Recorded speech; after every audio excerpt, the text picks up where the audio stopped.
এটা হাদিরে কোনো মুছার চেষ্টা করে, এটা পসিবল না। উনি পুরো বাংলা সবার ঘরে ঘরে, প্রত্যেক মা বোন, সব গরিব দুঃখী সবার মাঝেই। আমাদের এই ইস্যুগুলো আসলে সামনে আসার দরকার ছিল না, বা আমাদের এই গ্রাফিতিটা করার কথা ছিল না। কিন্তু গতকাল রাতে যেটা হয়েছে, যে গতকাল রাতে অতি উৎসাহী হয়ে কেউ এখানে সে যেভাবে হোক এই গ্রাফিকটা মুছে দিয়েছিল আর কি। এখানে ওসমান ভাইয়ের বিচার চাওয়ার জন্য, মানে ওসমান হাদি ভাইয়ের হত্যাকাণ্ডের বিচার চাওয়ার জন্য কিছু কথা লেখা ছিল, জাস্টিস ফর জুলাই এরকম কোনো কিছু। তো এই কারণে আমরা প্রতিবাদ স্বরূপ আজকে সারাদিন এইখানে আমরা গ্রাফিতিটা আরও সুন্দর করে করার জন্য পরিকল্পনা নিয়েছি। আমাদের পূর্ববর্তী সময় ধরনের কোনো ইচ্ছা ছিল না, কিন্তু গতকাল রাতের পরিস্থিতির কারণে আজকে আমরা এটা করছি আর কি। আপনারা মানে এই সূর্যসেন হলে সীমাবদ্ধ থাকবে নাকি ক্যাম্পাস জুড়ে করবেন? আপাতত আজকে আমরা যেহেতু এটা করতে বেশ লম্বা সময় লেগে গেছে, আমাদের পরিকল্পনা আছে ক্যাম্পাসে বিভিন্ন ফাঁকা জায়গায় সুবিধা মতো জায়গা অনুযায়ী আমরা জায়গা নির্বাচন করে আমরা সেখানে গ্রাফিতি করব, বা দেয়াল লিখন যেটাকে বলে কি সেটা করব।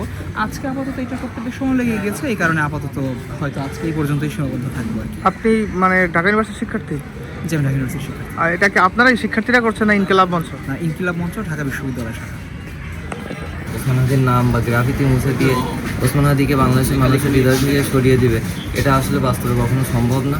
আর আমরা যারা ওসমান হাদিকে মনে প্রাণে ধারণ করি, লালন করি, তারা কখনোই কোনোভাবে ওসমান হাদিকে বাংলাদেশ থেকে, মানে বাংলাদেশের ইতিহাস থেকে মুছে যেতে দিবে না।